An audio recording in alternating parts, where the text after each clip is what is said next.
Hello, my name is Frank Christensen and I'm the coordinator of officials for IFAF in Europe. This is the second of 6 training tapes dealing with false start. Today we're looking at the specific variety where the offense never gets set for a full second before they snap the ball. So we'll look at how much is too much and how little is too little, and we'll talk about the mechanics of how to catch it and the philosophy behind how we want to rule on these types of situations. But before we get to the game film, let's have a look to see what the rulebook and the MOFO have to say on this topic. In the rulebook, we go to Rule 712 dealing with false start. Each of the following is a false start by Team A if it occurs prior to the snap, after the ball is ready for play, and all players are in scrimmage formation. 1. Any movement by one or more players that simulates the start of a play. 2. The snapper moving to another position. And 3. A restricted lineman, according to Rule 227.4, moving his hand or making any quick movement. As for the exceptions, 1. A. It is not a false start if a Team A lineman immediately reacts when threatened by a Team B player in the neutral zone.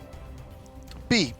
It is not a false start if the snapper takes his hand off the ball, provided this does not simulate the start of a play. And then 4. It is also a false start when an offensive player makes a quick, jerky movement before the snap, included but not limited to A. A lineman moving his foot, shoulder, arm, body, or neck in a quick, jerky motion in any direction. B. The snapper shifting or moving the ball, moving his thumb or fingers, flexing his elbows, jerking his head, or dipping his shoulders or buttocks. C. The quarterback making any quick, jerky movement that simulates the beginning of a play. And D. A back simulating receiving the ball by making any quick, jerky movement that simulates the beginning of the play. And finally, 5. The offensive team never coming to a 1-second stop prior to the snap after the ball is ready for play. This is an illegal shift that converts to a false start. In the MOFO, we go to section 3.2 definitions. Examples of conspicuous fouls that should be called, even though they might otherwise be disregarded as not serious, include F. False start by a back, tight end, or receiver. In section 3.3 non-contact fouls, false start says, movement by an offensive player is not a false start unless either 1. He moves one or both feet, 2. It is sudden, or 3. It causes a defensive player to move in reaction. If a running back misses the snap count, makes a sudden movement, and then stops abruptly, it is a false start.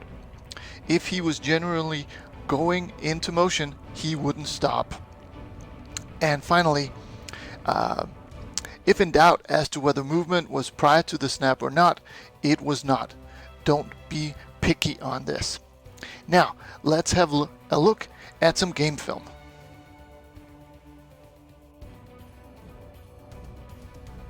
For this type of false start, initially we're looking at the entire group of offensive players, and everybody's moving around. Now, everybody has to sit, get stationary for a full second. So it's not enough that 10 get stationary and then the tackle closest to the camera here does this almost sumo type start where he shoots out right as his hand touches the ground. So even though he is the only one left moving, we still have to have all 11 stationary for a second for this not to be a foul.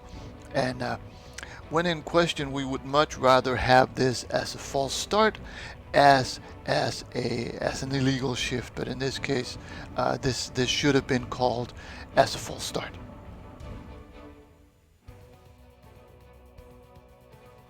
The same principle applies here. As a wing, you're looking at the entire formation, and you notice that not everybody is set.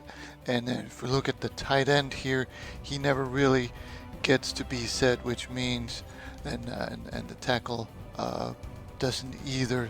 So we kind of have to have that sense that that we're looking for everybody to get set, and if that doesn't happen, then we have to be ready to shut it down. Even though it doesn't, you know, when they're coming up like this, it doesn't look like the ball is ready to be snapped.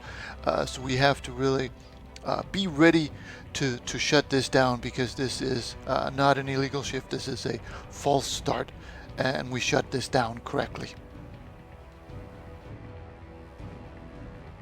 This is some sort of a punt formation, but the same principles apply. And here the wingback nearest to the camera, he never really gets set, and you could argue that the slot back hardly gets set either. And there are several players also on the other side of the ball. So again, you really have to be, as a wing, you have to be ready to kill this, even though it doesn't look like the snap is imminent, because again, this is a false start. On this play, obviously, initially we're looking at everybody moving, but then we're looking at the slot back at the top of the screen, who's going to be the culprit here. So he goes into motion before everybody gets set, and he is, you know, pretty much in legal motion, or the motion part is legal, but so if everybody had been set before he went into motion, that would have been legal. But because he starts before the entire line goes down and he is still in motion at the snap, this is illegal, and this is the type of thing we want to shut down for a false start. We don't want this to turn into a 50-yard pass or a 40-yard pass for a touchdown, and then we pull it back for a technical foul here. So we would much rather shut it down, false start, and move on to the next play. Same principle applies here. Everybody's moving around, so we know that that's a factor.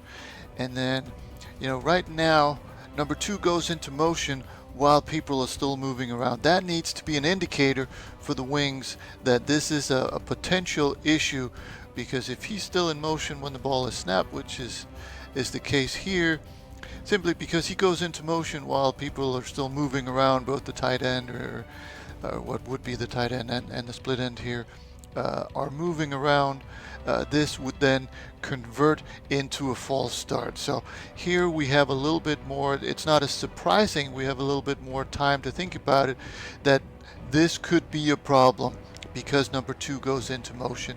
So as soon as the ball is snapped with him in motion, this is a false down that we need to shut down.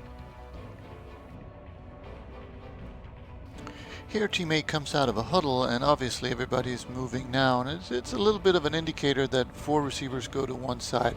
It's probably not what they want, and sure enough, here he comes, the last one, and even though he's the last one to move, he never really gets set.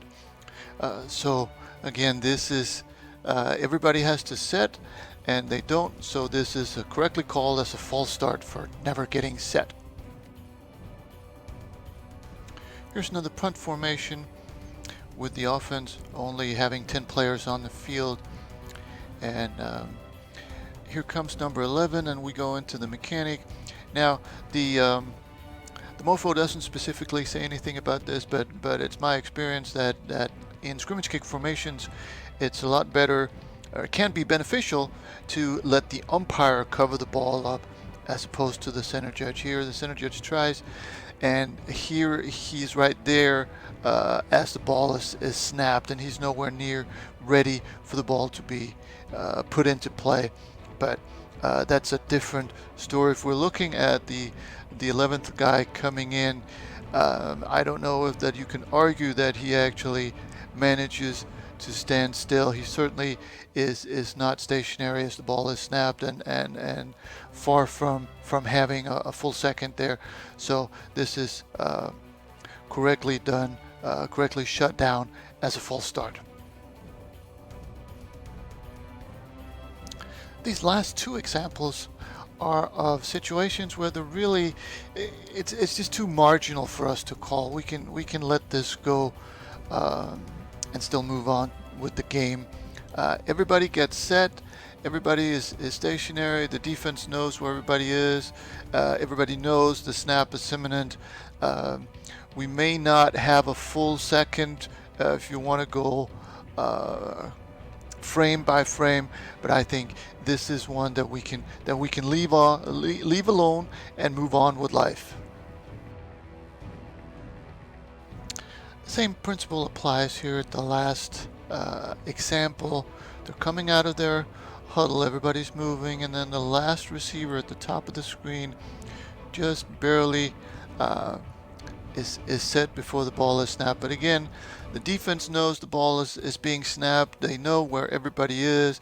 They're ready for it. So I think we can leave this one alone, even though technically it may not fulfill the 1 second provision. But I think if we start calling these, then there's a whole lot of other stuff that we have to call to be consistent, and nobody wants that many flags. So I hope that made sense. That was the training tape, and I hope you found something you can use on the field.